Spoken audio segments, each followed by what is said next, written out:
and welcome back to Cocoy Diaries! So, as you can see in the title below, I'm finally going to do my highly requested video, which is the how I edit my Instagram photos, and I'm also going to be teaching you guys how I plan my feed as well. So there, if you are new to my channel, hi, I'm Cocoy, and I mostly do lifestyle videos, hauls, travel vlogs, if ever that we can go out, like that. There, so if you want to be part of the #COYmunity, hope that you guys can subscribe. And there, if you want to see the rest of the video, please keep on watching.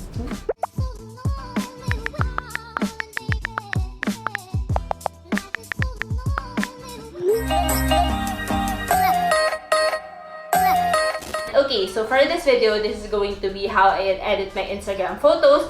But then the thing is, I'm going to be focusing more on the filters that I use, the apps I use to edit. I'm thinking of doing like a series wherein I'm going to be sharing with you guys like a tutorial of how I edit like specific frames, specific type of post. So there, before we start, I just want to remind you guys that yes, maybe like most of us like prefers like an aesthetic or like a cohesive feed like that. But then I just want to remind you guys to not feel any pressure when posting.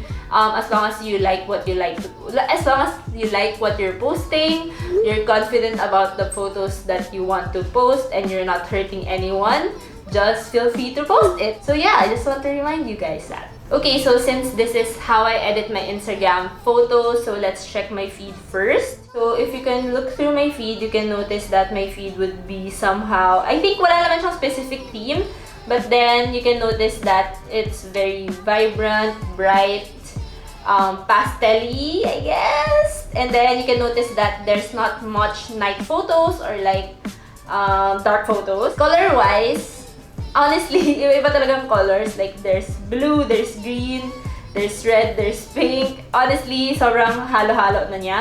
So, like that, overall bright and happy feed, I guess.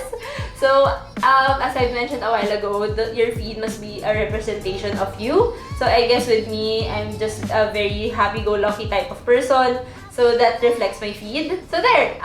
If you haven't followed me yet on my Instagram account, it's @_Cocoy. You can follow me if you want. I post like interesting, I guess, stories.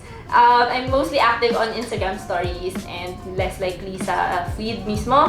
So there, if you want to chika-chika with me, just slide into my DMs or like comment and reply to my stories and all that, and I reply as much as I can. Before we start, before we tackle on the apps that I use, I just want to share with you guys that it's very important to take into consideration on how you take that photos, since it will very much affect how you edit it. So for me, my tip would be don't take overexposed shots. It's better to take underexposed shots compared to overexposed, since it's going to be harder to edit if you do it overexposed. Yeah, when I use my camera, I make sure to use RAW format. So RAW meaning it's like an uncompressed format of your photo. So it's easier to edit, to apply filters, to apply presets and all that. You can easily adjust yung brightness and all that. And compared to JPEG kasi, if JPEG, it's the flat format already, so it will be harder to edit and tweak the photo itself. But then the downside of having a RAW format is that it takes bigger amount of memory to your phone or to your camera, but then I feel like it's worth it. So maybe just invest on in a bigger memory space, memory card. So for the apps that I use only two apps mainly.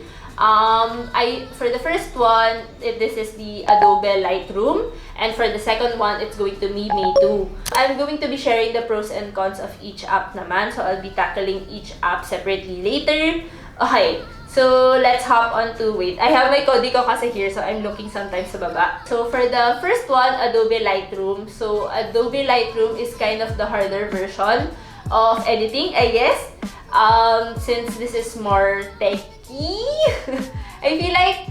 So, but then the pros of Adobe Lightroom is that you can tweak the specific colors that you want to edit. Like for example, when you took a photo of the sky, you can easily tweak the color that you want it to be. Do you want it a darker shade of blue, lighter shade of blue? Or for example, when you do OOTD shots and you want to edit your skin tone to be accurate like that. So for the Adobe Lightroom, this is available through the phone, and through desktop. So the thing with the phone app is that you can't import raw files since it's paid. So if ever na you are using like JPEG files, flat files not maybe taken through your phone and all that, you can just use the phone app. But for me, I prefer using desktop as well since I like to edit with a bigger screen. So let's go, screen recording. So there, okay. So if ever that you'll be using the phone app, it's totally the same as the one in the desktop. So I used here so wait, let's open the app. Okay, so I used here the Lightroom Classic 1992 to 2019. So honestly, this is just through torrent. So you don't have to pay for it unless you want to pay for it. Or like sometimes when you buy a laptop, you can just ask them to install it just for you. And yeah, okay, so I'm opening the app right now. So I've prepared 2 photos that we are going to edit. So for the first photo that we have, this is the Atok Benguet photo that we shot. So this is at Northern Blossom Flower Park. Let's click develop here. Okay, so personally for me, I bought 2 presets. So the first preset pack would be Kimi Juan's travel preset, and then the second one is called Vidal's preset. So for those 2 kasi, I feel like it's very apt like for my photos since I travel most often. So yung presets nila is mostly warm, like sunsets, perfect for beach shots, perfect for landscape shots, ganun. So ano ba yan? So personally for me, I don't suggest that. Like, not naman na I don't suggest. I guess you don't really have to purchase presets. You can honestly just tweak it yourself. So for me kasi it's like a good starter for photos na you can just easily choose your peg for the photo on how you want to edit it. So let's start editing this photo. I usually just scan through all the filters first, all the presets first to check which one yung mas bagay. Since it's honestly really depends on your photo. So I think let's go with the Escape Journal na Beach. I'm not sure if Kimi Juan is still selling these filters since I think I bought this years ago. Okay, so I just click the filters. And guys, don't be afraid na once you click on that preset, that's it. We can still tweak the colors and everything. So medyo yun nga, as I mentioned a while ago, this is just a starter on how you want the photo to look like, ganon. So here on the right side, there are lots of options like temperature, exposure, and all that. So we'll be tackling that each. I want the temperature to be high. But then, I guess, eyeball na lang din. And then for the tint, I also want it to be on the right side. So medyo pinkish, reddish side. Since here, I'm also wearing a pink top. So exposure, honestly for exposure kasi, we don't want to be too high since exposure is kind of like brightness that increases the brightness of the overall photo. For contrast, I also usually don't like having a very contrasty photo. So in terms of highlights, since maliwanag siya, the sunlight is like directly on me. So we don't want it to be too bright, so we lower down the highlights. For the shadows, I like it up so that you can see my outfit or like the details of the shot. Can you guys notice the difference? Like for the shadows, if it's really down, you won't see the details of like maybe my pants or like my belt here, ganon.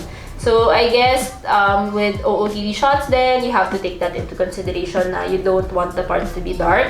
So for me kasi my favorite ones to edit to boost up would be highlights, shadows, and then vibrant, saturation, ganyan. So for the whites naman, increased it a bit since like you can see the gradient here sa sky.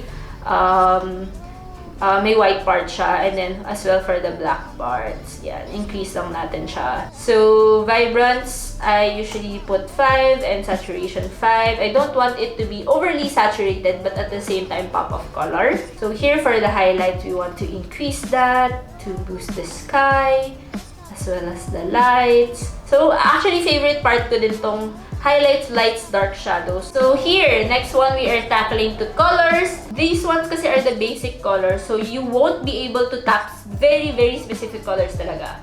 So, for example, for the hue, ganyan, you can just see, you can slide it left and right first to see which part of the photos yung mga affected. Since I'm wearing a pink top, I want it to be enhanced. So, when you look at it, you want to directly see a pop of color. And then, luminance kasi is the brightness-ish of that specific color. So, I don't want it to be too dark, too bright naman. So, saktong luminance lang. And then, orange, usually this is the skin tone and the yellow. So, here, for this one, it's going to be the fields. So, saturation. Honestly, eyeball lang and just trial and error on which ones you want to tweak. And then, for yellow, I think this is the grass na. So, for me kasi, ang grass, I don't want it to be super duper green na ganyan. I don't think na grass are really that super green. So, I usually do a mix of green and yellow. And then here for aqua, sometimes it doesn't affect the photo. So, you just have to slide again and see if it affects. So, for the blue ones, ito yung sinasabi ko kanina na you can easily tweak the shade of color that you want. For me, just a tip na very important ang tweaking of the clouds. You can see super dark, super bright, ganyan. So, medyo sakto lang din. Purple usually affects the blueness of that photo. So, yun. Here, for the magenta, you can see the flowers naman. So, here for sharpening, since naka-auto na siya because of the preset, I don't want it to be too sharp. I'll just put 0 here. Very important for me, rotation or like scale. Perspective is very important for the shot. Like for example, you post a beach photo, you have to make sure that the horizon of the beach is straight. Sometimes kasi may notice ako na parang medyo tabingin yung shot when they post it. Nakaka-OC lang, and something I guess I've learned through my photography class na rin, na you really have to put it straight. Or like maybe building photos, you don't want to be posting like medyo slightly angled and all that. So, maybe minor details that are very important as well in the overall look of the photo. Since the photo is taken kind of sideways, so we are going to rotate it a bit. There will be also like grids that you can follow, so para may guide ka on if straight na ba talaga siya. So next one is, if you can notice here, there's like a dirt, I think, from the camera. So I'll be going to clicking this one. Clone tool siya. So you just increase the size, click on the spot that you want to erase, and then click on a part of the photo that you want to copy. When posting on Instagram, I change the cropping to 4:5 and then just crop it down. Just a tip in terms of framing naman, usually 1/4, 3/4 ang framing. So we also want to focus on the horizon. So I guess 1/4 sa top yung horizon and then 3/4 of the bottom part of the photo na. Yeah, I think that's it. So you just have to export it and then post it na sa Instagram. So for the second shot that we are going to be editing, so if you can notice here, sobrang dilim. It's really, really dark since I guess this is past sunset na. But then I also want to take a photo kasi since sayang naman na ang ganda ng view. So there, we are going to be using a preset again. Sige, beach na lang. And then let's start again with the temperature. Since here, sunset na, so you want to emphasize the temperature. And then contrast. You guys see the difference? If super contrast siya, it's really dark, and then super low contrast, ganyan siya. So, kitang-kita mo na yung shot, di ba? A while ago, sobrang dark. So, there, I think I'm going to lower the contrast here. And then for the highlights usually are affected by the light. So, brightness of the sky or like the light source. So, just peak. And then shadows, I want to boost it up so that you can see the lower part of the photo na medyo dark. And then whites. And then blacks increase. For vibrance and saturation, maybe just 0 since too much colors going around na. Okay, increase a bit. Lights, darks, and shadows. There. So the tendency with night photos is that it's really noise. There's a lot of noise here. Medyo pixelated na siya. As I've said kanina, minsan masasalvage mo pa talaga siya depending on how you take that shot. So for this one, this is a raw photo. So I can easily tweak the colors and the brightness and all that. So feel ko na if JPEG to, it's really going to be very grainy and very noisy. Also for here, this is going to be my skin tone. So again, we don't want it to be too red or too light. So medyo middle lang. So here, orange. So medyo skin ko din to with the sunset. So you just want to be middle lang. We don't want to be an umpa-lumpa. For the fields, we don't want it to be orange kasi mukha siyang kalbo in that shot. Then we don't want it to be too green because mukha siyang seaweeds. So there, natural is key. The sharpening kasi, tendency niya mas magiging grainy, so I don't want that. If you have like an OOTD shot and then you want your legs to be elongated, so this is the perfect tweak for you. So for this shot kasi, the tendency is gumaganon yung photo, so your legs look longer and sometimes your body looks slimmer. So I guess that's a tip for you guys. But then for me, don't overdo that since we want to be natural as much as possible nga.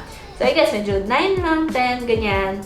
And then, in terms of vertical, horizontal, you want it to be like that, yung perspective, so that you look taller, ganyan. So I don't really need that in this shot. But then, if ever na OOTD shot siya, ganyan. So again, perspective is really important. And then, rotate the horizon to make it straight. And then, that's it! So we're just going to crop it ng 4x5 again. And then just a tip with cropping, don't like for example, for this one, don't crop your thighs na hanggang thighs lang. We also want to show yung calves banda since gusto nating ipakita na matangkad tayo, parang ganon. Sometimes kasi if awkward cropping, it really affects big time sa photo. So there, again, 1/4, 3/4 na framing, if you get what I mean. Parang sa taas 1/4 yung clouds and then 3/4 yung elements sa baba. So this is the before. As you can see, it's really dark, and then in the after, very natural, saturated. It's like, ang ganda lang yan, di ba? Yes, proud na proud. And then for the other photo as well, here, this is the before na very dark blue yung sky. And then here, very natural, pastel-y. If you guys know what I mean, you get it. So here, so that's the before and after of when I edit through Adobe Lightroom. Just export this, transfer it to your phone, or like export it if nasa phone mo na siya, and then just upload it directly. It's really that easy. Okay, so there, that's how you guys saw me edit through Adobe Lightroom. So I guess yun nga yung pros and cons niya na very technical, as I've mentioned. So I have here an option also na very easy to do. Meitu is like the all-in-one app that you just have to use. So basically, nandun na lahat ng elements na gusto mong gawin, pag-doodles, layouts, and all, which I'll be sharing in the future videos. The thing with Meitu is that I really like their filters already. Here, I just click photo editing. So for this photo, this was just shot here at home using my phone. So, original photo niya, unedited, it's very dark pa siya and very plain, ganyan. So, what I usually do, I just click filters. And for my go-to filters, I just usually use MN2 or MN6. But then they also have lots and lots of filters that you can choose from depending on your aesthetic or your color palette and all that. So for this photo, I'm just going to be using MN6. But then the thing is, I don't want it to be too looking filtered. So natural edit nga lang din again ang gusto nating shot. Yun na yung filter na mismo. And then for the enhance, you can tweak din ng mga brightness, mga ano. Yan. So for this one, smart light kasi, medyo overall shot siya. So, para siyang ito yung exposure sa Lightroom. So, it just exposed the whole photo. So, we don't want that. So, I don't use that. So, for the brightness, just a little bit, maybe 15. For the highlights, since it's quite bright already, we want to lower it down a bit. Just a little bit. And then, shadows, we want to boost that up since may mga parts na medyo dark. Like, especially the black ones, you know. So, fade, I don't usually use that much. Saturation, I really like saturation since yun nga, parang there's really a pop of color. So, I don't overexpose na parang ganyan. So, usually mga 5 to 10 lang din, ganyan. So next one is temperature. I also love temperature, so medyo 5, I guess. And then tone up. Yeah. Again, siguro dito 3x4. Pwede din naman 3x4, 4x5, ganyan. And then, as you can notice again, hindi siya pantay. So usually when I edit the rotate, nakaganyan talaga ako sa sa camera para makita ko kung pantay na ba siya, ganyan. This is the before, and then this is the after, di ba? Sobrang laki ng difference. Okay, so right now, let's hop on to how I plan my feed. So here, I use the So this is basically where you can rearrange your photos to see which one looks best. So when you open for the part sa bottom, this is my feed already. So if you can see my Instagram icon, yun na yung mga na-post mo sa baba. And then for the ones above, yun pa lang yung pending photos na ipopost mo. And then for the ones above pa, parang these are the ones na gusto ko i-post but then I feel like it's not the right time to post or it doesn't match my feed, ganyan. Like for here, sa birthday ko, so naka-red kasi ako, so medyo very pop of color and it doesn't match my feed. So I guess not right now, siguro next time. So in terms of planning my feed, for me, you have to take into consideration the color palette that you are using. Like for example, here, very balanced yung pagka-pink ng left and right side. Kasi here sa right photo, I'm wearing a pink shirt. So I'm posting another pink shirt on the left side. And then, baba tayo ng konti. Here, I'm wearing a red top. So, on the left side, may red din. So, I guess it's just a balance of the overall color since you don't want na may red here, may pink here, may blue here. Tapos, so very confusing lang to the eyes, not pleasing to the eyes, I guess, personally. So, that's how I plan my feed. So, before I end this video, I just want to share with you guys a few tips on this, a few tips. So, it's not true that you only have to use one filter or one preset to make your photos, your feed cohesive. Each photo really depends on how you shot it, the elements that are there, if it's may blue ba, may green, and all that. Next one is look for inspos or pegs, maybe editing-wise or like how to shoot it-wise. I guess very important din kasi that you have to be inspired with how you edit or maybe how you shot it, ganun. I guess, if you guys want, comment down below if you want me to do like a vlog wherein I do content creation, how I shoot things, or how I ideate the shot, ganun. So, that's just my creative brain working if you want to know more about that. Kasi I feel ko separate video na yan. So, there! And then again, as I mentioned a while ago, best to shoot in RAW and do not take overexposed shots. So there, I guess that is. So I guess that's it. So before we end, I just want to do a shout out to Jessa May Sango and Raya Camo. Hi guys! So I think sa naalala ko, ito yung mga nakakachika ko din over on my Instagram. So hi guys, I hope that you guys are watching and thank you so much for being part of the #COYmunity. I hope that you guys like this video and thank you so much for sticking around if you were able to reach up until this part of the video. There! Thank you so much! If you guys like this video, like nyo na. And comment down below whatever you want. If you need to ask tips or like video suggestions or whatsoever, we can just chika down there. And subscribe if you haven't. So if you want to learn more like tutorials, how I edit and all that, can't really lie. Bye!